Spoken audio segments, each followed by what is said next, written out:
வணக்கம் வணக்கம் welcome to my channel. எல்லாரும் எப்படி இருக்கீங்க ஃப்ரெண்ட்ஸ்? நல்லா இருக்கீங்களா? இந்த வீடியோவில் ரொம்பவே ஈஸியான ஒரு ஸ்வீட்டான லன்ச் மெனு எப்படி செய்கிறதுன்னு சொல்லி பார்க்கலாம். நம்மளோட இந்த சேனல் நீங்கள் இப்போ தான் ஃபஸ்ட் டைம் பார்க்குறீங்கன்னா நம்ம சேனலை பிடிச்சிருந்தா மறக்காமல் சப்ஸ்கிரைப் பண்ணிக்கோங்க ஃப்ரெண்ட்ஸ். அதோட பக்கத்தில் இருக்க பெல் பட்டனையும் ப்ரெஸ் பண்ணிக்கோங்க. இதனால் நம்மளோட எல்லா வீடியோஸையும் நீங்கள் மிஸ் பண்ணாமல் உடனே பார்க்கலாம்.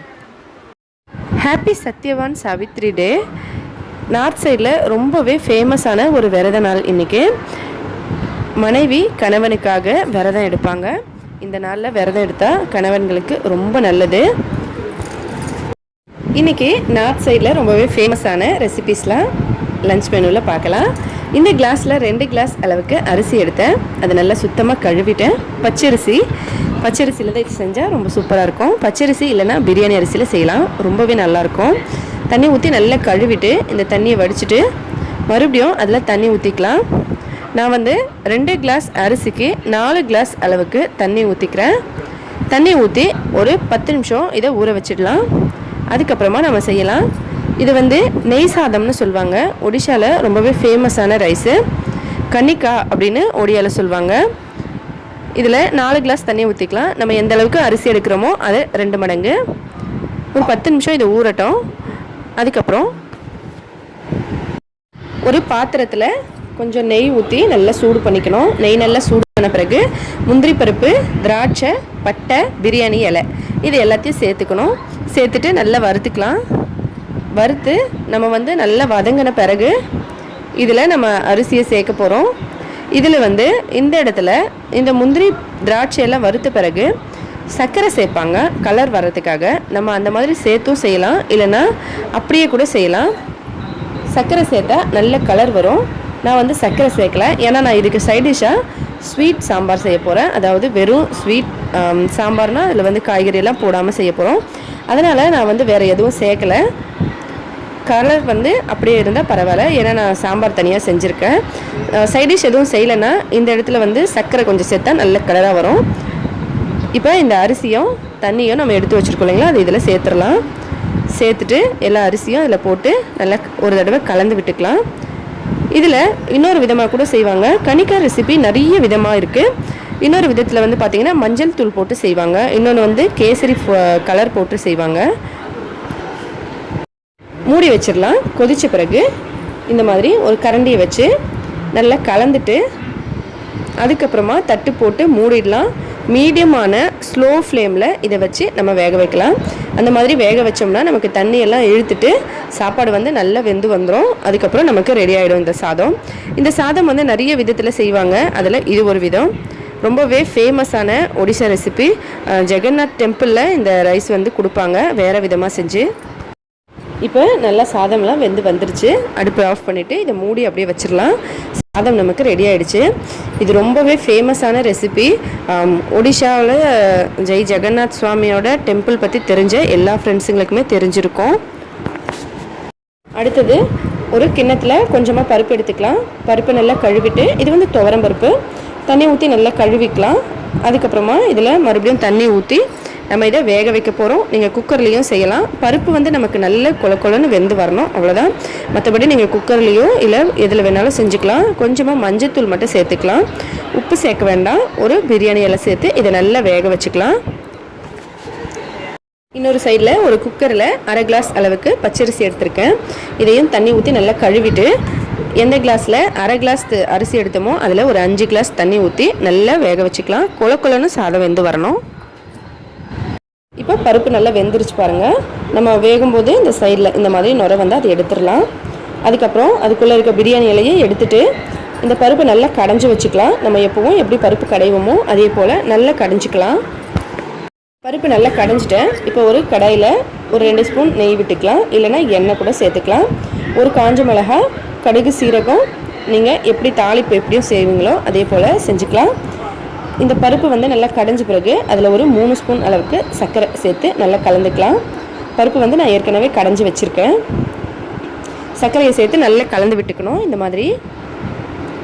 அதுக்கப்புறமா நம்ம ஏற்கனவே தாளிப்பு போட்டிருக்கோம் இல்லைங்களா, அதை எடுத்து இதில் சூடாக ஊற்றிக்கணும். கடுகு சீரகம் நல்லா வெடித்த உடனே அதை தூக்கி இதில் அப்படியே ஊற்றிடலாம். இப்போ பாருங்கள் கரெக்டாக இருக்குது. தாளிப்பு போட்டு இந்த மாதிரி கலக்கி விட்டால் நமக்கு ஸ்வீட் சாம்பார் ரெடி ஆகிடுச்சு. இதில் வந்து நீங்கள் கொத்தமல்லி தழை தூவணுன்னா தூவிக்கலாம். இது ரொம்பவே டேஸ்டியாக இருக்கும். இது வந்து மீட்டா டாலி அப்படின்னு சொல்லி ஒடியாவில் சொல்லுவாங்க. இதுவும் ஜெகநாத் சாமி கோயிலில் ஒரு பிரசாதம். அடுத்தது அதே கடாயில் நம்ம ஒரு 2-3 ஸ்பூன் நெய்யோ இல்லை சமையல் எண்ணெயோ சேர்த்துக்கிட்டு தாளிப்பு எப்பவும் போல் சேர்த்துக்கலாம். கடுகு சீரகம் நான் வந்து நார்த் இந்தியன் ஸ்டைலில் தாளிப்பு போட்டிருக்கேன்.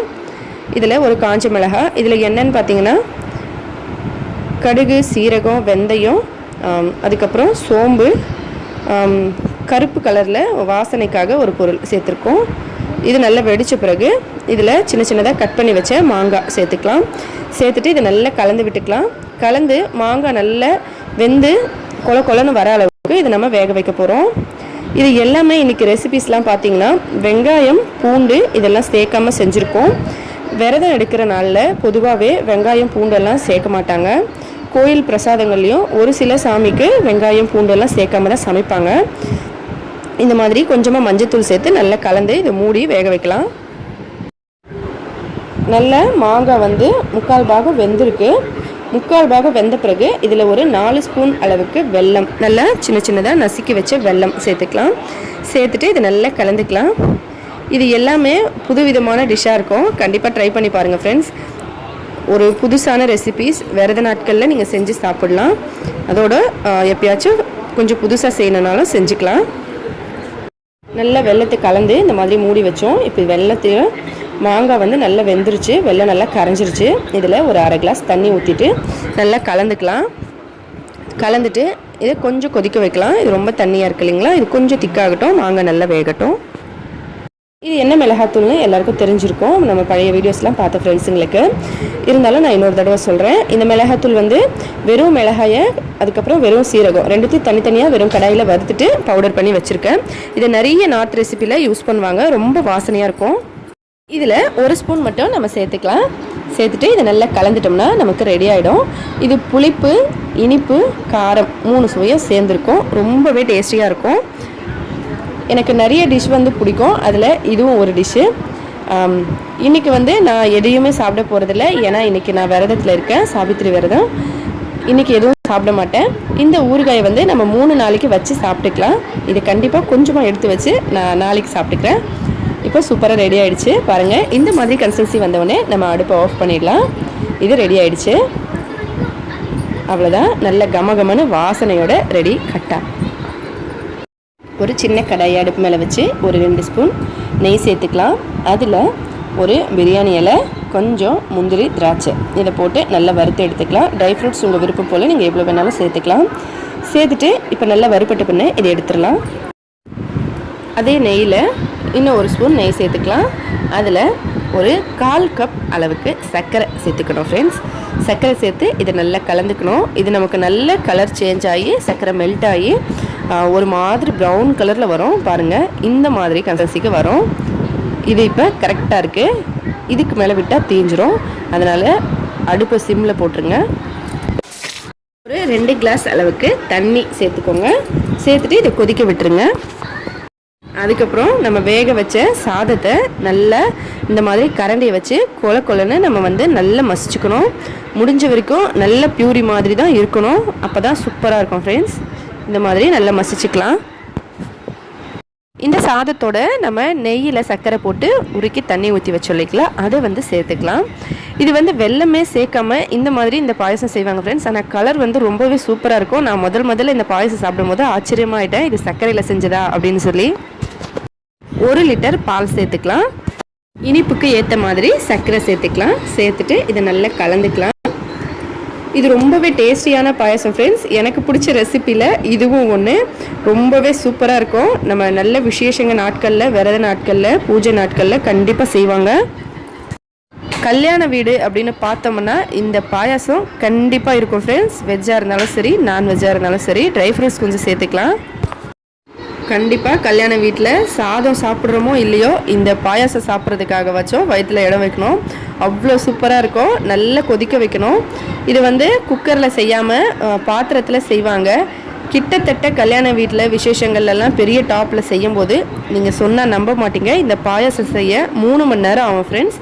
ஆனால் நம்ம குக்கரில் செஞ்சுருக்கோம், அதனால் இது ரொம்ப ஈஸியாகவும் சீக்கிரமாகவும் செஞ்சிடலாம். பாருங்கள் எவ்வளோ சூப்பராக இருக்குது. இது ரெடி ஆகிடுச்சு. நல்ல ஒரு அரை மணி நேரம் நான் கொதிக்க வச்சேன். இது ரெடி ஆகிடுச்சு ஸ்லோ ஃப்ளேமில். அவ்வளோதான் ஃப்ரெண்ட்ஸ், ரொம்ப ஈஸியாக எல்லா ரெசிப்பியும் ரெடி ஆகிடுச்சு. ரொம்பவே டேஸ்டியும் கூட.